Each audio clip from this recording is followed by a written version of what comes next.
Now is the time. Forever? Tangent. Old. Halt. Hashtag always MGM. You are approaching the unloading area. Calm down. AK haters. But what if it could? Behold, the majesty of the Sistine ceiling. For the kids. A salute to all theme parks, but mostly Walt Disney World. Ha! What a cute ending. Aloha and Don't Dillo it. Hello, and here we are with a bonus drop of the Dillo's Diz podcast on April the 24th, 2024. It is the 35th anniversary officially of the day the all-new Mickey Mouse Club premiered on the Disney Channel, a day that will live in the history of the Dillos for all time. Forever? She is Jen. Hello. And I am Frank, and what we wanted to do, like we do very last minute, is trying to put some bonus content together to help celebrate this 35th anniversary. If you don't know, if you're just checking us out for the first time, the All New Mickey Mouse Club, it's like is a landmark, a benchmark, a whatever you call the thing that is like the pin that holds the thing. I don't know. Sure. Jen and I are 7.5 years in age. Yes. We'll take a moment to guess who's older. Regardless, when the all new Mickey Mouse Club premiered in 1989, somehow, some way, for different reasons probably, but also the same, this show pulled us in, and equally we watched this show together, and it's probably like the biggest bonding time we've had has been as fans of the show, other than this podcast, I guess. True. And our Disney trips, but all of those things combined.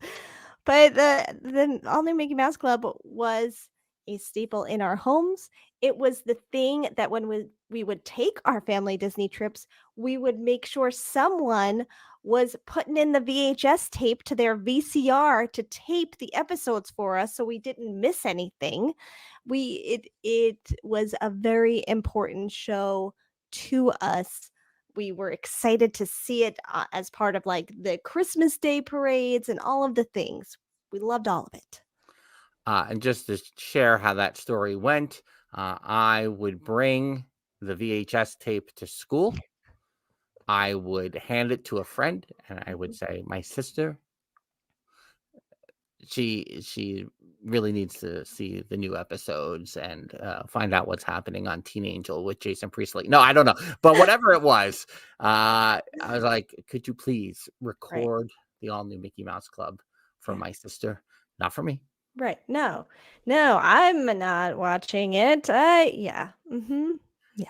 Keeping it cool. We're both watching it. What's funny is, like, I don't even know if, like, I knew my friend could tape the Disney Channel. We could not for some reason. I don't understand. I don't know. May or may not have to do with the cable box we had. But but this friend could. I don't know if this friend watched the all new Mickey Mouse Club, but I presume they did. That's a good question. Is there a way we can find that out? I can contact that friend and find out. But needless to say is that then these tapes, we had like 2 to 3 of these videotapes that then we watched like endlessly, rainy days in the summertime, whatever. We would binge watch this VHS tape. I mean, that's something we did with a lot of shows. We recorded a lot of episodes back to back to back. I think it started with MASH. Papa Dillo would record. He has the entire last season of MASH on a couple of VHS tapes back to back to back to back. Yeah. So that's how it all started. Yeah.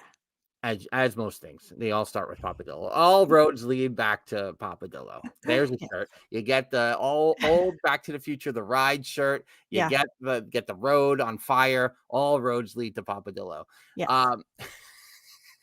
What are we talking about here on this bonus edition? So the show became very important to us. I think for me, it was the aspect of the new theme park, Disney MGM Studios. It's filming there. They would be in the parks. That would be exciting. Me playing baseball every spring, not realizing secretly that I like to perform, but going, why do I enjoy watching everyone perform all the time? Why do I love this so much? It took a while to put all that together, and definitely variety, sketch comedy, things like that. Somehow I love all those things. Who knew? But those little things, before I throw it to Jen to mention a couple of more, were the things, that set me on a path. But all new Mickey Mouse Club set me on a path. Yeah, for sure. I mean, one of the coolest things about MGM opening was that it was an actual studio and things took place there, and Mickey Mouse Club was one of those. And I would love, even in the later episodes when they kind of went into the back lot a little more, I think a lot of the Brittany Justin sketches, a lot of those are done, outside the houses, outside the Golden Girls house, maybe down the block or something. But the fact that we could go on the backstage studio tour and see inside the studio of where the all new Mickey Mouse Club was filmed was like, what? Oh my God, we're seeing it. And look, those might be their costumes. And it just, the show was already a big deal to us, and we already liked it, and we already appreciated it. And then that just like made it even cooler for us, I think. But, it is such it was like a bonding thing. It was a thing we talked about all the time. Even if we were away or doing other things, we would talk about the all new Mickey Mouse Club or certain sketches or certain music videos they put together, or Jason Priestley. No, but Well, you think, we talk about 90210 a lot. Yes. And our 90s con visits and all of that, but Priestley, Jenny Garth, Shannon Doherty, they were all on those Mickey Mouse Club serials they would play mid-show. So that was like a spin-off for us in some ways. Yes. And that was, I think, in the overall, it was all the things that hit at the right time of the park opening and this show, and how it could appeal to two siblings 7.5 years apart. And then fast forward here, almost 30 years to when we started the podcast, and MMC 30 happened in 2019, which we could not attend. In hindsight, we probably should have attended. And then things just took off again, and all the fans, we started seeing, wow, look at all these fans and the connections we were making on social media. And then it led to us having 3 of the former cast members of the all new Mickey Mouse Club as guests on the podcast, Chasen, Jennifer, and Deedee. And to us, that is how could these things be even possible? How could we be seeing them in concert? How could we be talking to them on a podcast? All those things. It's just been an extension, in a lot of ways. This podcast, all the things we've been doing the last 6 years, has been an extension of this childhood that we had, which is emphasized by our ability and to be able to connect with fans and the performers of the Mickey Mouse Club. Yes, it is the ultimate surrealness that is things that have happened since starting this podcast. Like, there's no way we would have ever thought it was going to be possible to talk to, meet, interact with anybody on the show, like especially growing up in the 90s, where it's like, unless you're in the studio audience, like, when are you going to see them? And then the party was touring, and we didn't get to see them in concert back then. But then here we are 30 years later, seeing them in concert in the House of Blues, and we're having them on our part. Like, what is life? What? It is crazy. And meeting them at 90s Con, and just you manifest some things, I think, sometimes. And we wouldn't have thought when we started the podcast that we like, hey, let's relive some of our childhood experiences. and then kind of end up having these personal connections. We thought we were just going to talk about this stuff. We Yeah. didn't know we were ever going to talk to the people involved about the things that made us start this podcast all these years later. It's it's really a wild scenario, and you know, in a way, like anything is possible for real, because it really established who we are as siblings, as individuals, and it's only fitting, I think, that we've been able to meet and talk to and have as guests on the podcast members of the all new Mickey Mouse Club. So what we will do now is share with you excerpts from the 3 interviews that we've had with Chasen, Jennifer, and Deedee over the years. Chasen in 2020, Jennifer in 2022, Deedee at the beginning of 2023, and really just focus on the Mickey Mouse Club portion of their careers individually. And then you can go find the interviews elsewhere and listen to those, because they're really fascinating, and really each of their life stories, the arcs of their own stories, is really super fascinating, and a great listen. And you know, again, it's 35 years later. When we talk about this stuff, as you can tell by our hyper energy levels right now, or at least mine, because I can tell, you know, it really brings me right back to when I was a kid. Yeah, for sure. So enjoy these interviews. Until next time, we'll see you real soon. She's Jen. I'm Frank. Bye-bye. Deuces.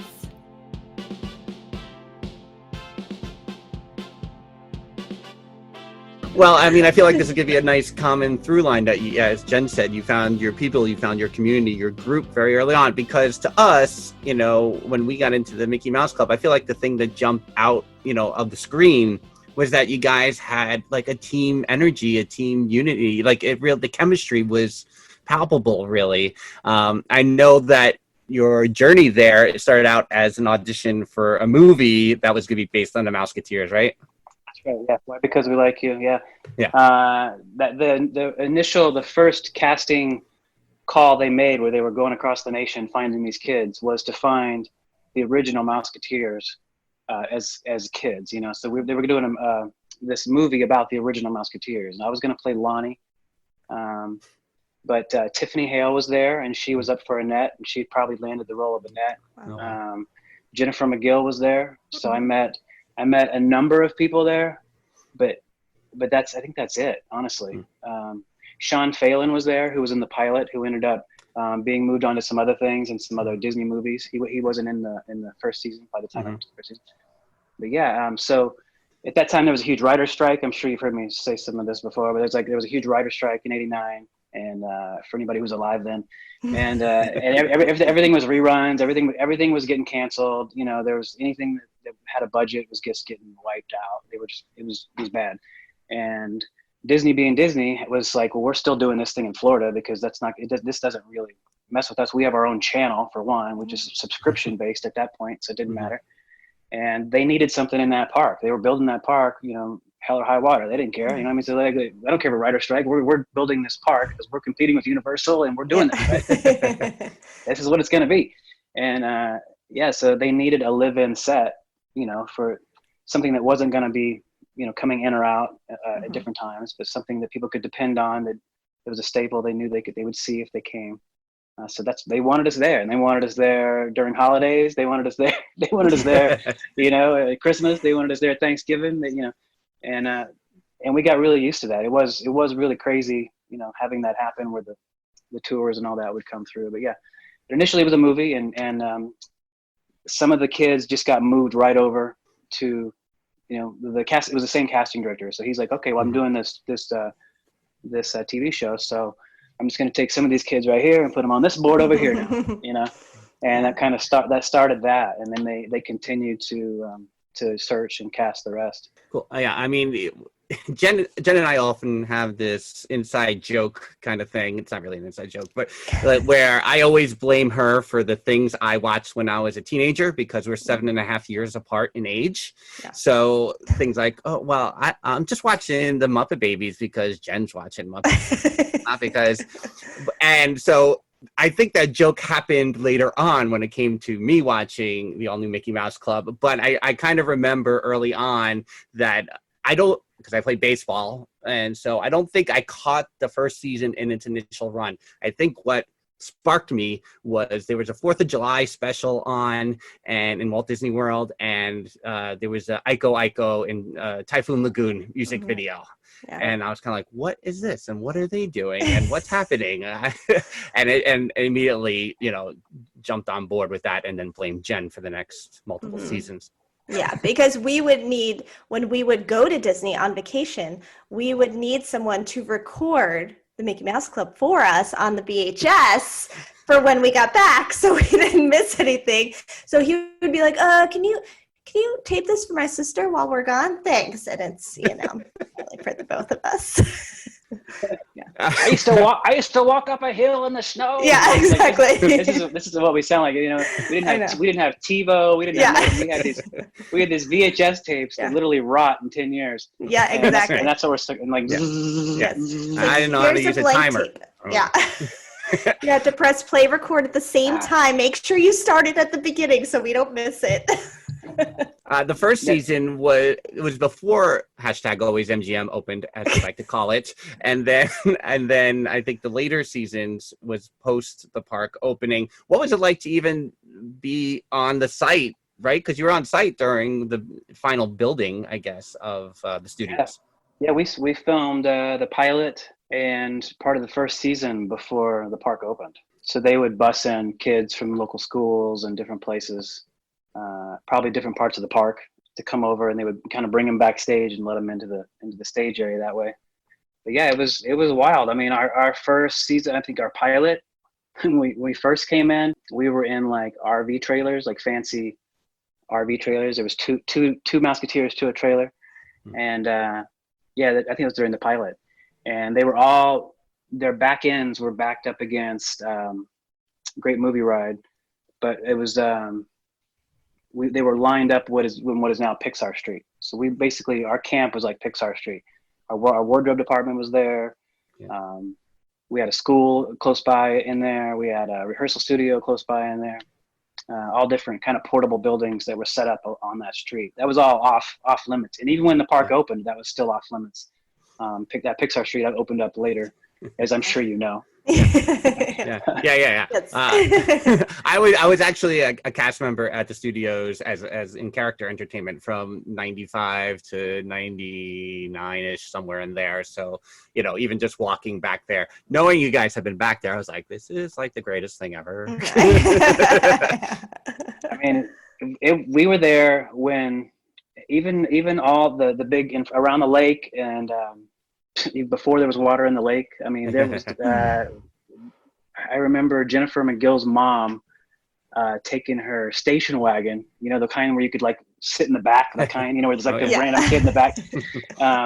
And we took it, and she's like, "I'm going this way. I don't care." You know what I mean? And they literally weren't doing construction at that time. They all went home or something. It was later in the day. But she took it literally around the lake, like around in front of Great Movie Ride. It was all dirt. It was just all dirt, and just kind of checking out all the amazing stuff that was going on. So yeah, it was. Not only was it fun to grow up in that park, but to watch it kind of grow. I mean, I remember sitting in school. I had this random memory sitting in school watching them with the crane put the swan on the Swan and Dolphin, because we could see it from our window out of our school, and you're just like, whoa, this is crazy. And they'd use us as guinea pigs to ride the rides. They'd be like, okay, we need you to ride Star Tours now. We got Tower of Terror is open, so who's gonna come? Yeah. Did you realize then, like, how cool that was? I mean, were you able to put it into perspective at that point of like, this is kind of amazing? Yeah, I mean, the hardest part was just not to kind of get in trouble, you know what I mean? Because we're still kids, so it's real easy to like, we'd be in school and I'd be like, all right, I'm gonna go get an English muffin at Craft Services, which is like this little small walk across the bridge. Yeah. So you're already thinking they're gonna think I'm gonna be gone maybe 10, 15 minutes. And but I'll come back and tell them I went to the restroom too, or whatever. But immediately we'll meet somebody else, and all of a sudden we're running through the gate, and we're riding the Great Movie Ride and riding back, coming back. Yeah. Or we see a girl and we're trying to like, hey, let's get her phone number. We got to get her phone number. Yeah. All things that we should have never have been doing, but But looking back, pretty innocent. Yeah. We did run into the back because, like I said, our trailers were against that wall. Yeah. That is the side of the Man's Chinese Theater. Right. So there's doors there. Yeah. And of course, we're like, all right, we'd sneak in and be like, oh, someone's coming. Yeah. And we'd go through, and we found our way into the gangster scene. So when the tourists come by, we'd like pose. Yeah. And then we'd run out of there and laugh. And I always joked that, like, thank God we didn't find our way into the Western scene with all the fire or something. Yeah, right. But I'm sure we would have gotten in real big trouble because they don't play around with safety. If you were a cast member, Yeah. they don't joke around with safety or going indoors you're not supposed to go in. Right. Yeah. But we were kids, so Yeah. I'm sure we had a little bit of a license. Yeah. That's true. So when you all were brought together, I mean, did you all just hit it off right away, or did they kind of do some, I don't even know, like some role-playing games, team building, like to make the connections? We weren't all brought in at the same time. Okay. Most of us were. We kind of started with a rehearsal. We kind of jumped us right into some rehearsals, and so some of us had met, and then later on in that week, they did a huge picnic, and it was at Fort Wilderness actually. Okay. And we did this huge barbecue and met everybody, met the parents, met the cast. And yeah, it was wild. I mean, most of us hit it off pretty quickly. And like I said, I was used to that kind of community from, Oklahoma. So I recognized we all had common ground. This was going to be real fun. Yeah. And I already knew Jen and I already knew Tiffany. But there is a funny story where when me and Damon first saw each other, I was like, who is this jackass? Like, because he came in firing like on all cylinders. He's like, hey buddy, how are you? I love you, brother. And that's totally him. That's his dad is like that. And he's literally like a little Phil. He's like his dad. And, but to me, I was like, what is going on right now? This guy's like came in like a tornado. He came in like he owned the place and he's never met any of us. Right. Yeah.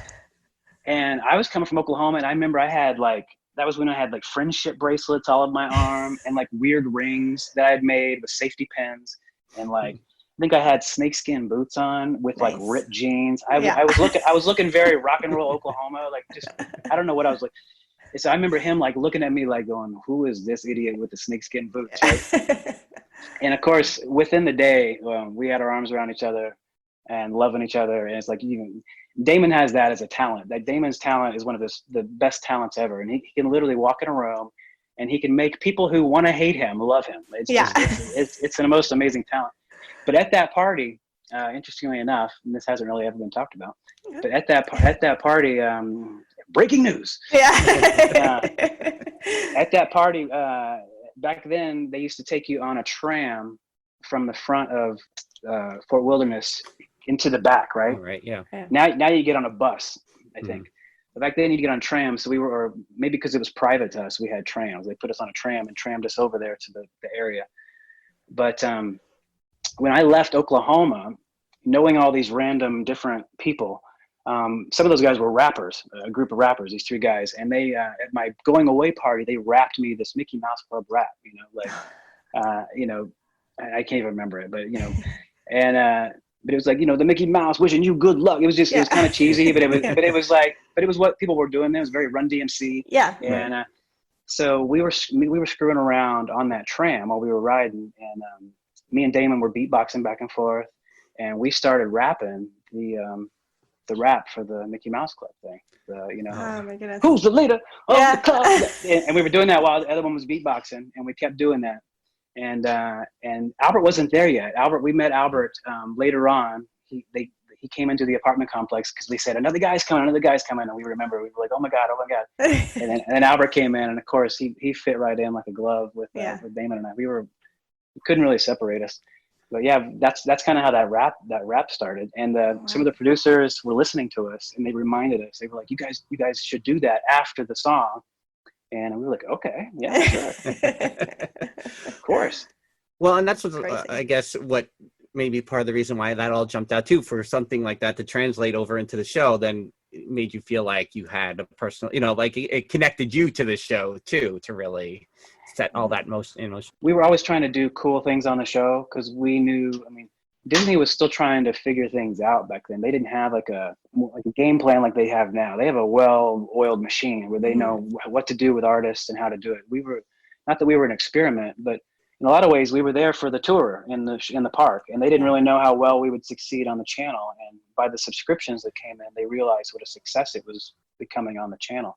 Yeah. So yeah, I mean, it was, and I guess that was just clear from the get-go. And did you have that feeling that it was successful right out of the gate? And did you know it was because of those connections? And what were some of those connections that really stood out to you along the way? I mean, we didn't know. I mean, we really didn't know. I remember we watched the premiere of it on set because we had just wrapped doing some of the other shows, and they turned off all the lights and we had a big party and we watched the premiere. And it was awesome to watch, but I don't think they knew it was a hit then. I think they literally knew by those subscriptions that came in. Yeah. And I wish it was what it is now. I mean, I wish they owned ABC back then, and I wish it could have been seen by such a bigger market, because the people that got to watch it have carried it this long. I mean, you can tell how deeply affected people are. Now as an adult, we didn't realize. I don't think we realized the impact we were making on people. Because we were truly having this experience and having fun. So what we were giving you was us, and we were really having fun. We were growing up in a theme park, for God's sakes. We were really having fun. And again, it was really hard work, but there was so many of us to keep each other light and having fun. And of course, Fred was there. Fred was there to keep it fun. I mean, it was just a crazy experience. I mean, I don't even know how to even summarize it. Yeah. I mean, even for me, like I said, all I did was play ball in high school. That was really all I knew. And what you guys were teaching me on the show, one is I only had done drama club in elementary school and things like that. I didn't think that was a real thing for me. But, watching people who, again, I had that Disney connection. So I felt that I was interested in MGM. So I felt that. But I was also watching performers who were not afraid to do things that in a high school setting would be judged upon, or look down upon, or you'd be made fun of, things like that. It was there were things that I found amusing and funny and enjoyed, because I felt the connection somehow. And I only attribute two things to me really becoming a performer of any kind, and I can't sing and I can't dance. It's that it was All New Mickey Mouse Club and Streetmosphere and Citizens of Hollywood at the studios. And, those two things together is why I transitioned from ball into theater. But it was really the idea of there was nothing you guys wouldn't do. There was no sense ever that what you were doing, you felt silly or ashamed, or you couldn't see that twinkle of self-judgment or anything. You guys just went out and did it balls to the wall kind of thing. And it was apparent on the screen. We kind of made, in a way, this in a great way, by everybody being as talented as they were, we brought the best out of each other at all times. So it's and I use the golf analogy, and a lot of people don't golf, so it doesn't really hit. But if you go golfing with somebody who's a really good golfer, all of a sudden you're hitting them straight, and all of a sudden you're making putts. And you're oh wow, I didn't realize I was this good. It just rubs off on you. Some people were better dancers than others. Some people were better actors than others. Some people were better at handling stress than others. It was just, and kind of like what you're saying, there was no internet back then. So, much like I had a community in Oklahoma, people would find someone to relate to in the show, and they would stick with them, because we were literally, I was Chase on the show. I was myself. And, so whether you were, black, white, green, purple, short, fat, skinny, buck teeth, no teeth, it's just, there was somebody there going through something at all times. My voice changed on the show. It was traumatic for me, because I had this crazy high voice that I would always show off. Like I said, I was doing memory from Cats. Right. Yeah. And I'd be singing Streisand. And now all of a sudden, I didn't have that. But I had all these amazing mentors around me. They'd be like, "Oh, Chase, you don't understand. Your voice is going to be so much better. You just have to take your time, be patient, got to build it back." But to have all these amazing people around us, and I got to give it to Disney, the forethought of, obviously they tried it in the 70s, where they started to bring in other ethnicities. And just recognize what that would mean to be seen on TV like that, all of us together, and the power that would bring by us being all together like that, So that's where I really give it to Disney, that we got to grow up in that environment. We got to grow up in this really safe environment where, some people were Muslim, some people were, heavy Catholics, learning all about the Filipino culture with Deedee, and I do school at her house sometimes and meet her grandpa and just meet, and her parents would cook for us, and like just all the amazing cultural things that got to go on during that time that enlightened us as people. I think I'm truly spoiled in that way, to where, everybody that came out of that show has a specific view, that's like, wow, of race relations. They were talking about things on the show about the environment back then. One guy reminded me the other day that he was on the show. He hit me up on Twitter and he's like, hey man, I was actually on the show when I was a kid. The subject was talking about divorced parents. Of which I came from. And I was like, dude, really? I don't even remember. I hardly even remember that. Yeah. But the fact that Disney was willing to touch that and realize that was important for children to see. Yeah, we sang and danced and we did all these things. But for them to pepper that in was, pretty awesome. Like we did. We came from all these different places, right? And the crew did too. A lot of the crew wasn't from Orlando. The crew came from random places in New York, and a lot of the writers and came from LA. So everybody was disconnected with their normal community, right? Yeah. And usually when you do a job, you're there for the job and everybody's friendly, but then you can leave. You can leave that at home. And now you go, when we left, we'd go to the apartment complex that everybody lived at. Or we would go, and there was only 2 or 3 apartment complexes that people were using, or some people rented houses. So all of a sudden be like, oh, they're going to have a barbecue at this guy's house, or we're going to play touch football this weekend over here. Yeah. So the crew really, became to love us and mentor us in all sorts of ways. If you wanted to run a camera, all of a sudden you could be propped up on a guy's lap going, okay, here's the focus, here's how you switch. Whatever you wanted to learn was at Access.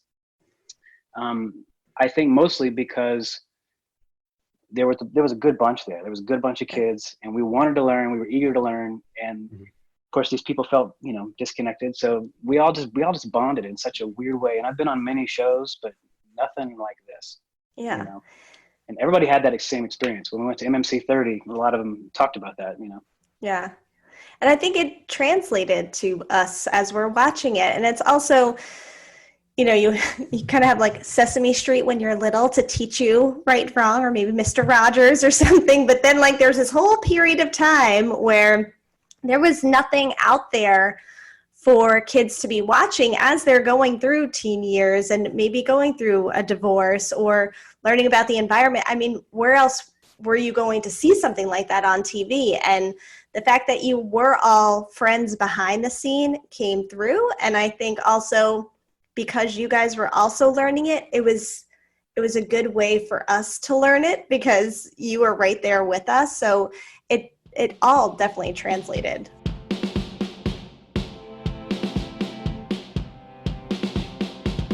The casting is I feel like a great story within this program.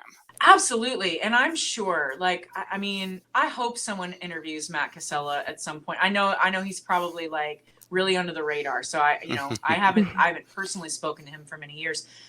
It just seems like when anybody speaks about him, any of us talk about him, if I didn't already have allergies, I'd be tearing up anyway, because it was the casting, it was the chemistry that made that happen. Side note, if you have a teacher friend, public school, and they say there's just this one class, it's the combination. It's not that they're all bad, but there's just the 2 talkers, and then it's the end of the day, and there's the one that always shows up late, and then there's the one rebel, right? And then the whole group gets in trouble. And she's like, I don't understand how this combination has come to be, but it is the perfect storm, right? It's the opposite with the House Club. If you had put just half of us together, it wouldn't have had the same atomic reaction. And you've got some of us that just bounce off each other. And, even though I like to say that really at heart, I'm kind of a still waters type of lady. I really am introverted, and I think long, deep, quiet thoughts a lot. I do. I'm not hilarious most of the time. Very chill. But on that show, I was I really did just sort of ham up a bunch of stuff, and I would react off of someone else, and then other people maybe were quiet off camera and then they explode on camera. And, you know, I've just kind of saturated some recent days with some home videos and kind of watching us all together.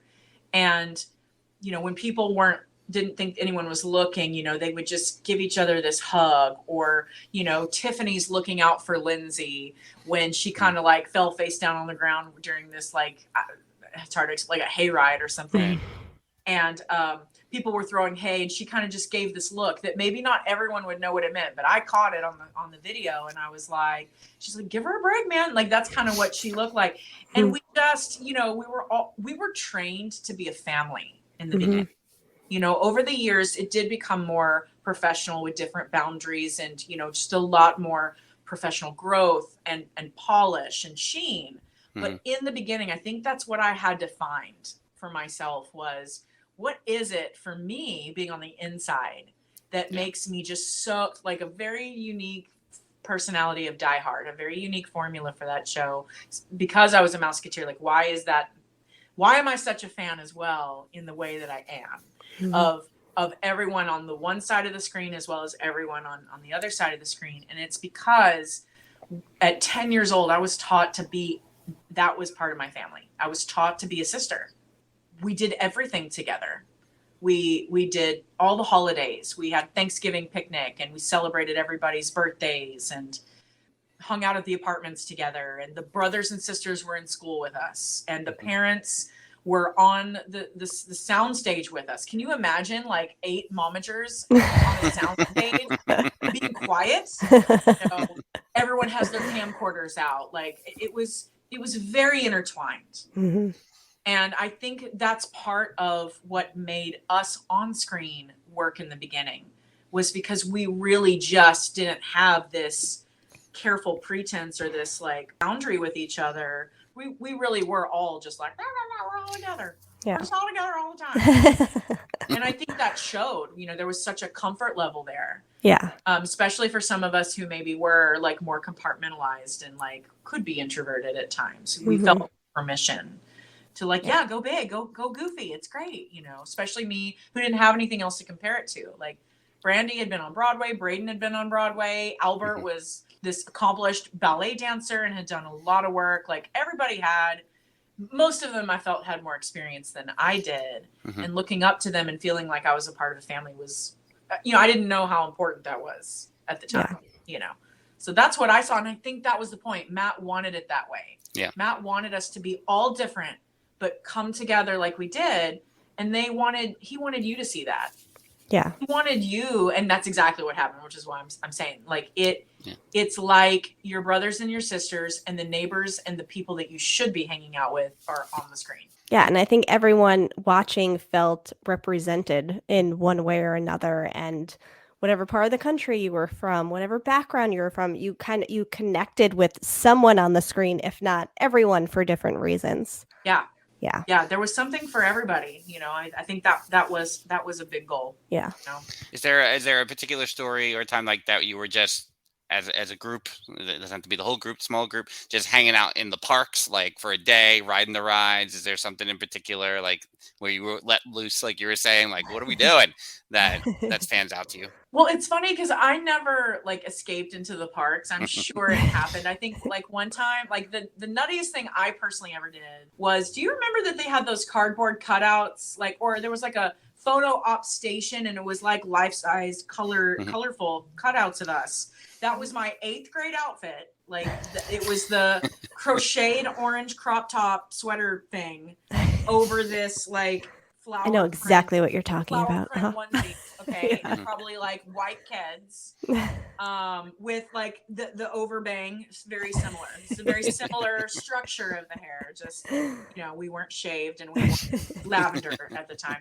But I remember I was coming out of 8th grade, and I'm sure I bought that outfit, like, at the, you know, post season garage sale. Which is the best thing ever. You get to buy all your clothes.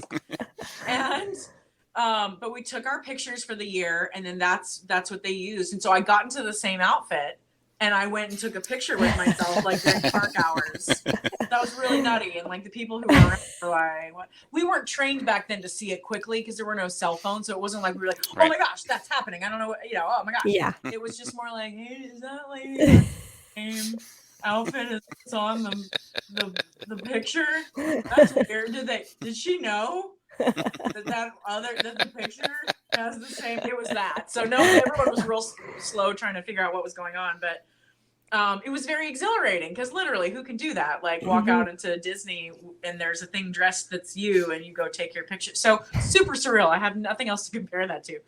But so that was weird, and it was right outside our dressing room, so I didn't really venture out very far. And I don't have a lot. Like I have high school friend stories in the park. Like I took Joey Fatone on a date to Epcot Center. You know, we need to do a deep dive into your relationship with Joey because what's funny is there isn't that much depth. But I'm happy to talk. He's one of those dear friends that just, it doesn't matter how little or how much time you spend. It's just, he's always going to be Joey Fatone. It's always going to be Joey Fatone. Yeah. And it's always fine. So yeah, I think it's funny that like, I don't know why that's such a thing. I don't know. You mentioned it at 90s Con and poof, you lit a flame. And it went, People.com picks it up and I'm like, you guys don't understand, we were friends. Like we were friends. Like sure we went to prom twice because it was safer. There was no drama. Like we just went as friends. So yeah, I think people were trying to create a scandal from that story at 90s Con. Like, what do you know? They're both at 90s Con. What will happen? I'm like, I don't think anything. I think it's just... Yeah, well, because we were both... Well, that's really weird that we were both 90s phenomenons. That's weird. Yeah. Because by the time I was graduating from college, he was a phenomenon, you know, and I had like just grown up on a phenomenal show, right? And so it was very strange that all happened in the same decade. Right. But my one park story is that I remember I went with some of the young batch, the season sixers. And I was with Christina Aguilera in the same. Who is she now? I don't really remember which one she was. She was the little blonde. Oh, right. That had competing ringlets all the time. That's almost the only thing we had in common. About it. My toothbrush. You remember it was that little one. That was her. Right. And she sang a little. Oh, all right. That's what she did. She parked and barked very, very well. Very well. She did a little song. So she was like 90 pounds if she was 5 pounds. And we're testing out the Twilight Zone Tower of Terror ride, which can I just say will never get old for me. I love that ride dearly. Yeah. It was the creepiest thing I could find on Disney property. I love creepy things, and that was just really, really exciting. So we're on this ride. Now listen, I'm not trying to like make fun of myself. Honestly, I'm a petite Amazonian at 16 years old. All right. And she is not, she is just a petite. She's le petite. And so we're trying to put the bars down. Right. And like, if I put the bar down and almost sever myself in half, she's still like she's still clubbing in the seat. She can do like spins and tuck her knees under herself. And so I was kind of worried. Like, I don't know how to help you not fall out of this situation. Yeah. And so I just kind of kept a mom hand close, right? I was so focused on her, I have no idea who else was with us. But a few of us had gone to test the ride. The other funny thing is that when you're in the line, it's all employees, right? The employees are testing the rides first and stuff, but you're still in a line to get through the ride. And it's employees and then us kids. And I can only imagine, and you know, I would say, Frank, the whole, like, you're looking around like, and you're like, should I ask them for their ID? And if they had, I would have been like, like poor Christina, like it was nuts that we were allowed, you know, to do all that. And it was very exciting. But again, you can't compare it to anything. Like, I don't know any other children who did what we did in the parks with our silver passes and blah, blah, blah. So we get on the ride, and then I know, because I'm excited because I know it drops, and so I'm like waiting, and she does. She just levitates, like she's levitating in the car, and I'm just trying. Like, don't, please. I don't want to get in trouble for losing you in this ride. Please do not fall out of this vehicle. And Yeah, that was it. It's just a levitating Christina Aguilera. It was stressful. Yeah.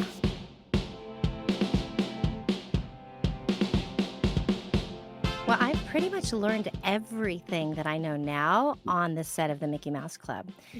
And it was really intense training that I don't think I could have gotten anywhere else at that time in my life, because I was exposed to so many different elements of the industry. Because we were not only just acting on a stage, but we were also working in front of cameras, and we were also in a studio learning dance moves and learning songs with musicians, and then also in a recording studio, so learning how to even work a microphone.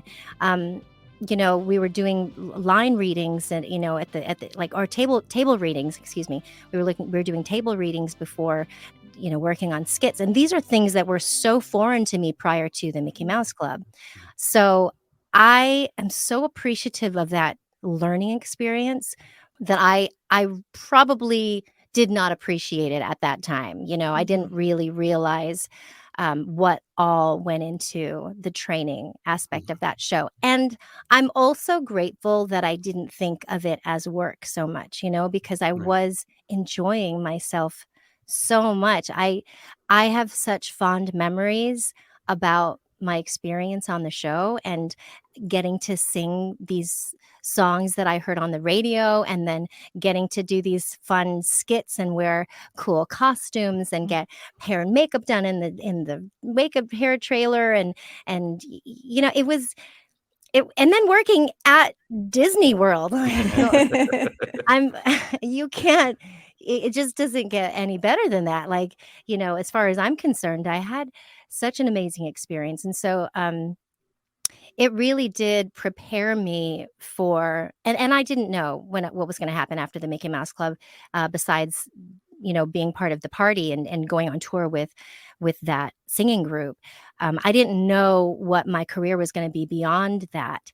Right. So, but I know for sure that I used those tools that I learned on the Mouse Club when I got to work on the set of the Sister Act 2, and then and doing some other television. Like, I didn't do a whole lot of TV and film, but the little that I did do, that I had opportunity to work on, I used the tools that I learned from the Mickey Mouse Club. So it was really a great stepping stone to my future career that I didn't even know was going to happen.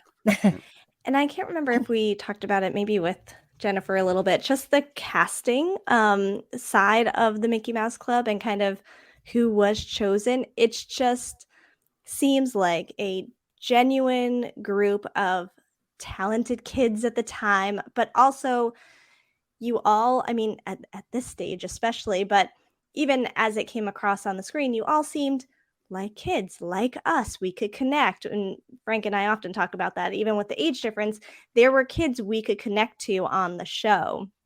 And it's also that you all seemed humble and loved being there and loved doing what you were doing. And I feel like that came across then. It's come across now when we've gotten a chance to talk to you. And so I think it's amazing that such a group of people were brought together during that time.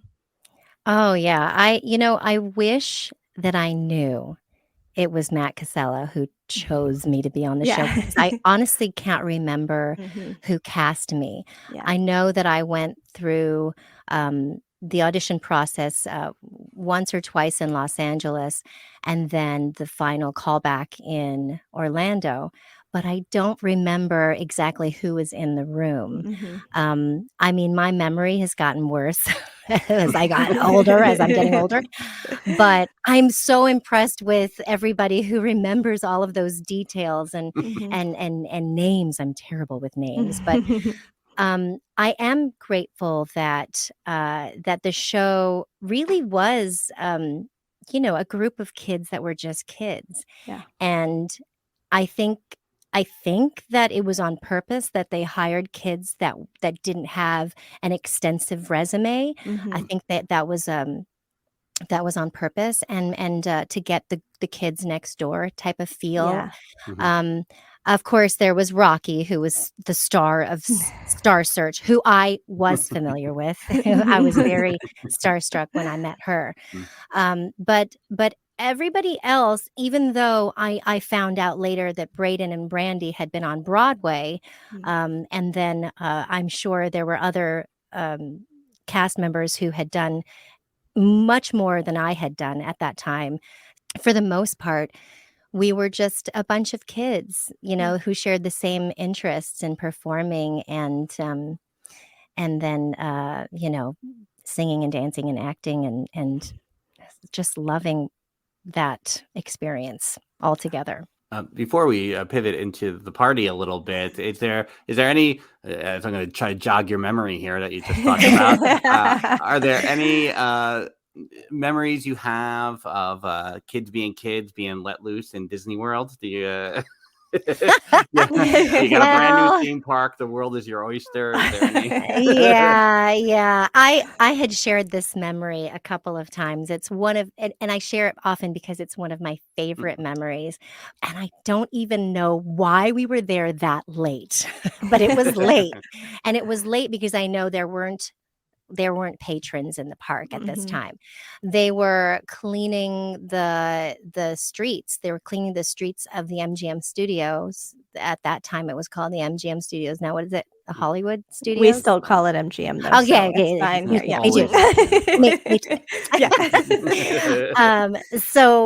So they were cleaning the streets. I remember that the sidewalks and the streets were kind of wet because of the hose. They were hosing it down. And for whatever reason, Tiffany and I had roller skates on.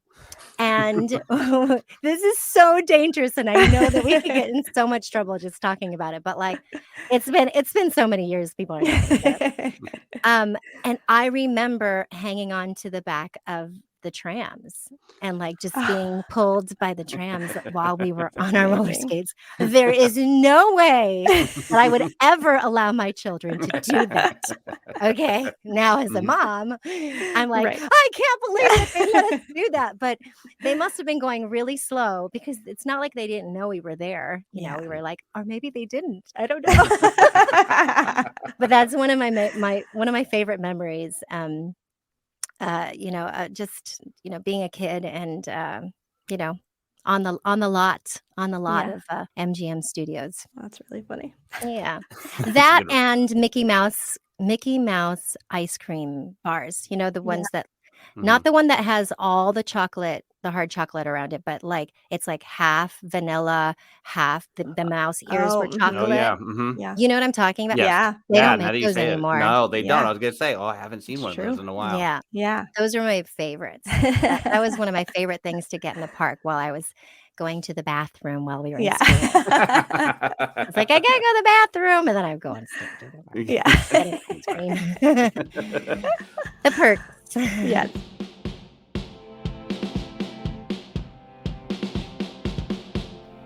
The Dillo's Diz podcast is hosted by Frank Cardillo and Jen Cardillo-Snyder.